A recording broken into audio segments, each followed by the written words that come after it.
अच्छा सोचा अंदर क्या होता है।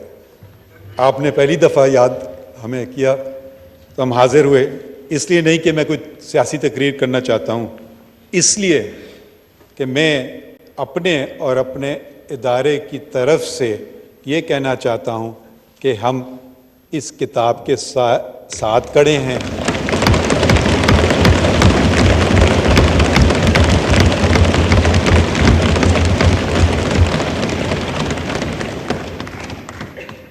अल्लाह के साए के बाद इस किताब का साया हमारे सर पे है।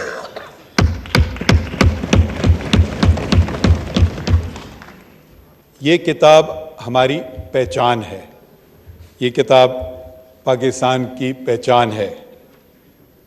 ये किताब पाकिस्तान के जो उस वक्त के डायरेक्टली इलेक्टेड रिप्रेजेंटेटिव्स थे, उन्होंने यूनानिमसली इसको पे वोट किया, कोई नेगेटिव वोट नहीं था। एब्सटेंशंस मेरे ख्याल में शायद 4 थे। तो इसकी जो अहमियत है उसको हमें पहचानना चाहिए और उस पर हमें अमल करना चाहिए। पाकिस्तान की, अगर आप लोग सब सियासी तालिब इल्म हैं, मैं कानून का कीड़ा आप समझ लें, मैं कानून के तरीके से देखता हूँ चीज़ें, आप सियासत के तरीके से। सियासत आपका मैदान है, मेरा नहीं। कानून मेरा मैदान है।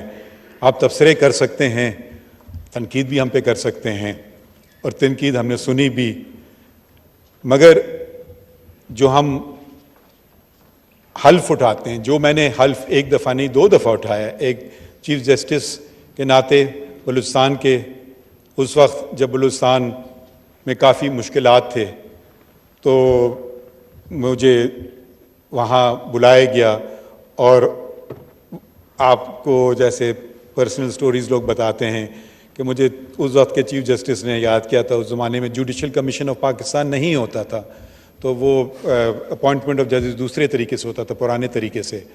तो उन्होंने बुलाया तो मैं समझा, पता नहीं क्यों मुझे बुलाया चीफ जस्टिस ने, प्रैक्टिसिंग वकील चीफ जस्टिस बुलाए तो आपको जाना पड़ता है। मैं लिखता था डॉन वगैरह में, मैंने कहा शायद उनको मेरी कोई चीज़ बुरी लगी हो इसलिए बुलाया। तो मैंने रिटर्न टिकट बुक किया था, तो यहाँ मालूम हुआ जी आप बलूचिस्तान चले जाएं। भाई क्यों? कि आप वहाँ हमारा एक आइनी बहरान है और आप चीफ जस्टिस। मैंने कहा शुक्रिया, मगर बहुत शुक्रिया, मगर आपने मुझे समझा कि मैं इस काबिल हूँ। मगर उन्होंने कहा क्या, फिर उन्होंने ऐसी बातें की जो मैं उनका नहीं, कि भाई आपका ये मुल्क है, आपके लोगों बलूचिस्तान में, अब आपका हम पे हक है, अब आपको ही जाके काम करना होगा। तो मैं गया, अकेला बलूचिस्तान, वाहिद जज था, और फिर आहिस्ता आहिस्ता अपनी हाई कोर्ट बनाई, अपॉइंटमेंट्स किए, जो अपॉइंट्स किए जजेस वो सारे अल्लाह के फजल से कंफर्म हुए। शायद मेरा उस वक्त का 100% रिकॉर्ड था। फिर यहाँ आने को मिला और हम में जो, मुझे समझ नहीं आता है, हम कभी कभी दुश्मनों से इतनी नफ़रतें नहीं करते हैं जितनी एक दूसरों से करते हैं। ये क्यों है? ये हम और आपसे मुराद पार्लिमान और ब्यूरोक्रेसी, ये सब और सब का वजूद एक ही होना चाहिए और एक ही है, वो है लोगों की खिदमत करना। हमारा काम ये है कि जल्द फैसले करें आइन और कानून के मुताबिक। आपका काम है ऐसे कवानीन बनाएं जो लोगों के लिए बेहतर हों, और एग्जीक्यूटिव का काम यह है कि वो जो कानून बनाई जाए और जो हुकूमत वक्त है उसकी पॉलिसीज़ को वो बेहतर तरीके से अदा करे। ये मैं ज़रा सा आपसे, मैंने आने से पहले पूछा था कि यहाँ कोई ऐसी सियासी बातें तो नहीं होंगी, तो आपने मुझे कहा नहीं, आइन की बातें होंगी सिर्फ मगर बहुत सारी सियासी बातें हो गई और मैं खैर, इनका फ्रीडम ऑफ राइट है, वो भी यही आइन देता है, तो मैं उनको कुछ नहीं कहता हूँ। इसका ये मतलब नहीं है कि मैं इनसे एग्री करता हूँ, ये मैं वजाहत करना चाहता हूँ। शायद कल इन्हीं लोगों का केस आएंगे और शायद उनके खिलाफ फैसले होंगे और शायद वो मेरे खिलाफ ये बातें करें। तो मैं सिर्फ ये कहना, वजाहत करना चाह रहा हूँ, मैं आया था आइन की गोल्डन जुबली थी आज, ये जश्न है। ये हमारा मुल्क 25 साल तक कायद आज़म मोहम्मद अली जिन्ना, और मुझे फ़ख्र है कि मेरे वालिद central working committee of the all India Muslim league, जिसके 19 सिर्फ रुकन थे, उसमें बलूचिस्तान से वो वाहिद रुकन थे। वो बलूचिस्तान में मुस्लिम लीग कायम की। बलूचिस्तान, ना सिर्फ बलूचिस्तान मगर उस वक्त का जो सूबा सरहद होता था, जो अब खैबर पख्तूनख्वा, तो वहाँ भी वो गए और उन्होंने वो सियासी शख्सियत थी और उन्होंने ये मुमकिन बनाया कि ये दो सूबे जो अब पाकिस्तान के हैं, और अब अगर उनका रुकबा जोड़ें तो पाकिस्तान मेरे ख्याल में बहुत बड़ा हो जाएगा कि ये पाकिस्तान का हिस्सा बने। और वो लोग, उनको क्या मिलना था? अब आप ज़रा से ये सोचिए, जब तहरीक पाकिस्तान चल रही थी, आज के वक्त में तो आप मफादात देख सकते हैं कि ये मेरा इसमें फ़ायदा है और वो मेरा उसमें फ़ायदा है, मैं ये करूं या वो करूं। वो कोई ऐसी बात नहीं थी, वो एक ख्वाब था। और अगर वो ख्वाब पूरा नहीं होता तो वो फिर एक ऐसे माशरे में होते जहाँ के वो माइनॉरिटी थे और उनसे कहा जाता कि आप ये बातें कर रहे हैं तो उनसे क्या सलूक होता। तो उन्होंने एक ख्वाब देखा, कायद आज़म अल्लामा इकबाल ने, और फिर एक पॉलिटिकल मूवमेंट बनी और दुनिया भर में मुसलमानों का सबसे बड़ा मुल्क वजूद में आया, सबसे बड़ा मुल्क। अब मुझे शर्म से कहना पड़ता है, ये शर्फ पाकिस्तान के पास नहीं रहा, अब ये शर्फ इंडोनेशिया के पास है। उस वक्त ये हमारा दुनिया में सबसे बड़ा मुल्क था।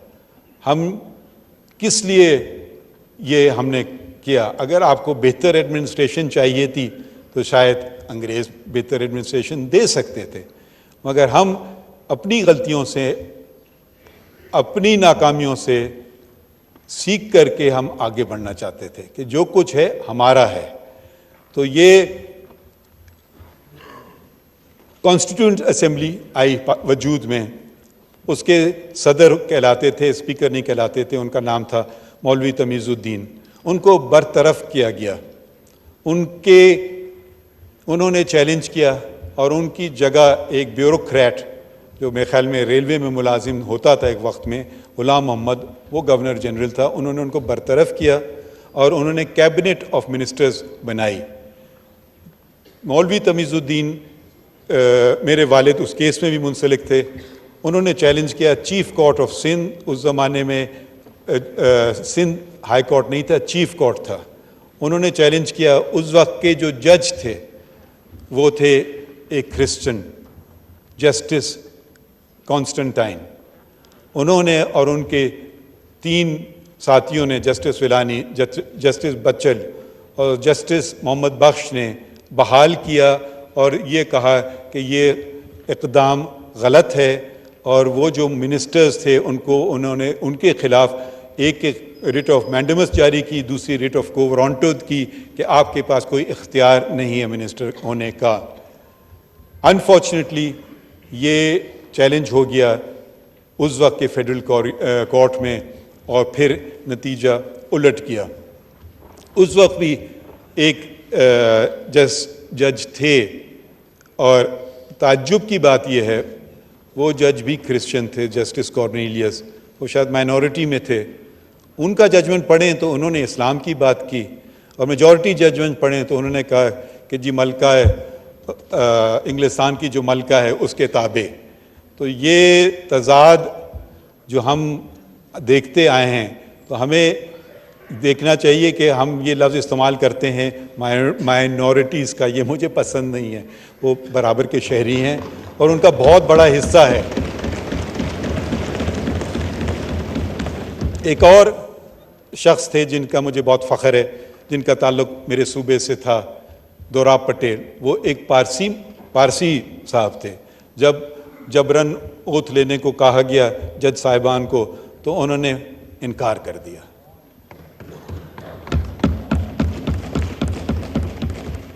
तो सिर्फ मैं कहना चाहता था,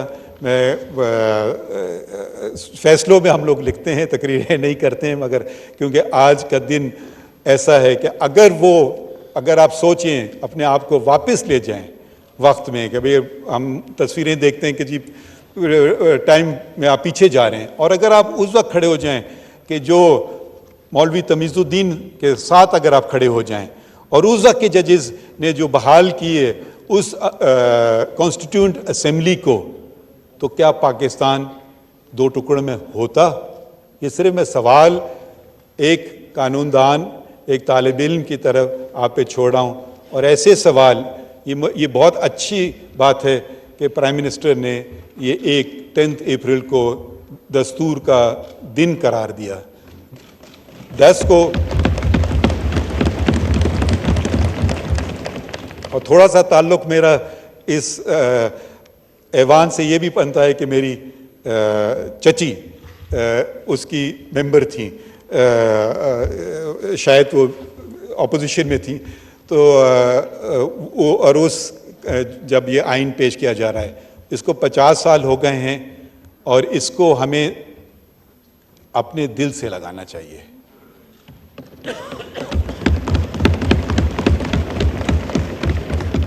इसलिए